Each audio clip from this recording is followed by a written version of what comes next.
मित्रों नमस्कार।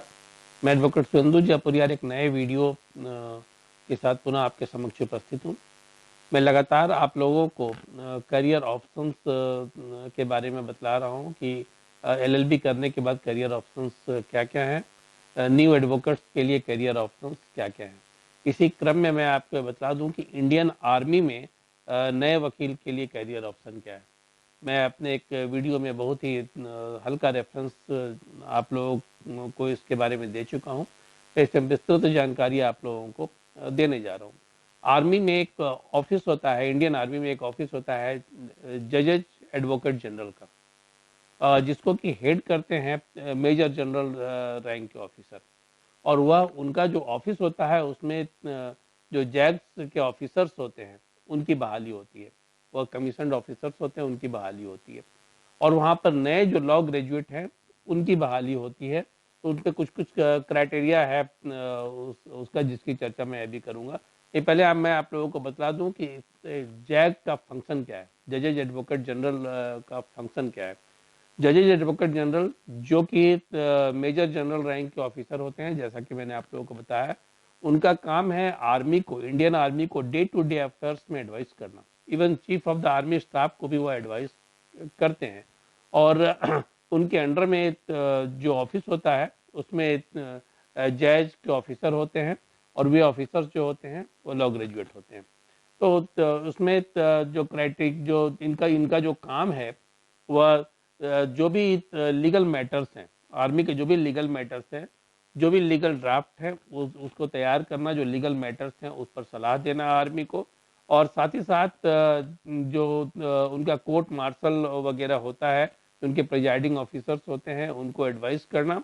और इसके अलावा जो ट्रिब्यूनल होते हैं, मिलिट्री ट्रिब्यूनल होते हैं, उस ट्रिब्यूनल के लिए सारे ड्राफ्ट को प्रिपेयर करना, ये जैग ऑफिस का काम होता है। बहुत ही लंबा चौड़ा काम है, लेकिन सारे काम जो है वह लीगल हैं। वो लीगल सिर्फ इंडियन आर्मी से रिलेटेड है, जो मिलिट्री से रिलेटेड है। अब ये सवाल उठता है कि नए वकील कौन से नए वकील हैं जो कि उसमें अप्लाई कर सकते हैं, क्या क्राइटेरिया है उसका। तो मैं सबसे पहले उसको क्राइटेरिया की बात कर दूं कि कोई भी वकील, नया वकील जो फ्रेश लॉ ग्रेजुएट है, जिसकी उम्र 21 वर्ष है और मिनिमम 21 वर्ष है और अधिकतम 27 वर्ष है, वह इसमें अप्लाई कर सकता है। तो मैं पहला चीज बता दूं कि मिनिमम जो एज लिमिट है इसका 21 साल है और मैक्सिमम एज लिमिट 27 साल है। 27 साल के बाद जज की वैकेंसी नहीं रहती है। 27 साल की उम्र के बाद आप उसमें अप्लाई नहीं कर सकते हैं। और इसके लिए किसी भी रिकॉग्नाइज यूनिवर्सिटी से आपको लॉ का की डिग्री होनी चाहिए। उसमें मिनिमम 55% मार्क्स आपका होना चाहिए। इसके साथ साथ एक और क्राइटेरिया है कि आपको बार काउंसिल ऑफ इंडिया से या फिर किसी भी स्टेट बार काउंसिल से में आपका इनरोलमेंट होना चाहिए। दोनों असेंशियल क्राइटेरिया है। और ऑफ कोर्स यह तो है कि आपको भारत का नागरिक होना चाहिए, इसमें तो कोई दो राय है ही नहीं। तो आप यह यदि क्राइटेरिया को फुलफिल करते हैं, तब ऐसी स्थिति में जैग की जो वैकेंसी है, जैग ऑफिस की जो वैकेंसी है, उसमें आप अप्लाई कर सकते हैं।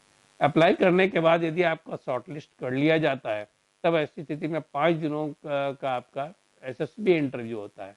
एसएसबी इंटरव्यू से मेरा मतलब यह है कि आपको आर्मी के तरह ही, पूरी तरह से आर्मी में जो बहाली होती है, जिस ढंग से उनका इंटरव्यू होता है ऑफिसर्स का, उसी ढंग से आप का भी इंटरव्यू होता है। और 5 दिन का रिगरस इंटरव्यू होता है, जिसमें फिजिकल से लेकर मेंटल से लेकर आपके इमोशनल कंडीशन से लेकर सभी चीज़ों को चेक किया जाता है। और ये देखा जाता है कि आप आर्मी में सर्व करने के योग्य हैं या नहीं है। आर्मी में सर्व करने से मतलब मेरा सिर्फ लीगल साइड से नहीं है, आर्मी में सर्व करने से मतलब मेरा बैटल फील्ड से भी है। तो आपको उसी योग्यता को दर्शाना वहाँ होता है। आप उसमें यदि योग्य होते हैं तब ऐसी स्थिति में आपको चुन लिया जाता है और उसके बाद आपका प्रशिक्षण प्रारंभ होता है। वो प्रशिक्षण भी पूरा 1 साल का प्रशिक्षण होता है और उस प्रशिक्षण के बाद आप जैग के जैग ऑफिस को ज्वाइन कर सकते हैं एज ए कमीशनड ऑफिसर।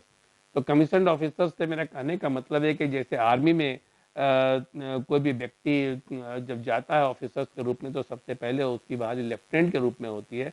उसी ढंग से आपकी बहाली भी वहाँ लेफ्टिनेंट के रूप में होगी। आप उसी ढंग के यूनिफॉर्म में भी रहेंगे और आपका काम सिर्फ लीगल होगा और प्रमोशन भी उसी ढंग से होता है। जैसे कि आप कैप्टन बनते हैं, आप फिर मेजर बनते हैं, इस ढंग से जो भी उसका प्रमोशन का जो भी स्कोप है आर्मी में, वो सेम जैग ऑफिस में ही है। वो सारी फैसिलिटी भी वही है जो कि आर्मी को है। तो जैग ऑफिसर्स को अलग से कुछ भी ऐसा नहीं है जो आर्मी ऑफिसर्स को न मिलता हो, या फिर आर्मी ऑफिसर्स को जो फैसिलिटी है वो सारी फैसिलिटी यहाँ भी उनको उपलब्ध होती है। तो मैं आप लोगों को बतला दूं कि इंडियन आर्मी के फील्ड में नए वकील के लिए बहुत ही अच्छा करियर है, युवा वकील के लिए बहुत ही अच्छा करियर है। जैग ऑफिस जो कि अभी ज़्यादा प्रचलित भी नहीं है, ज़्यादा प्रचारित भी नहीं है, वहाँ पर आप आराम से अपना अच्छा करियर बना सकते हैं और आराम से सुकून की ज़िंदगी भी जी सकते हैं। मैं उम्मीद करता हूँ कि आपकी क्वेरी जो है वह उसको मैं तुष्ट कर पाया हूँगा, क्योंकि करियर से संबंधित बहुत सारे प्रश्न मेरे मेल पर लगातार ही आ रहे हैं। इसलिए मैंने एक करियर की बात आपसे की। अगले अगले वीडियो में मैं आपको इंसॉल्वेंसी के फील्ड में क्या करियर है एक नए वकील का, इसकी भी चर्चा मैं करूँगा। तो इस वीडियो को मैं यहीं समाप्त करता हूँ। मैं उम्मीद करता हूँ कि आप लोग को पिछला वीडियो मेरा पसंद आया होगा और आप लोगों ने उसे सब्सक्राइब भी किया होगा।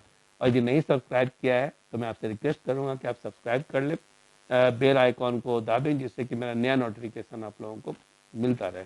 धन्यवाद।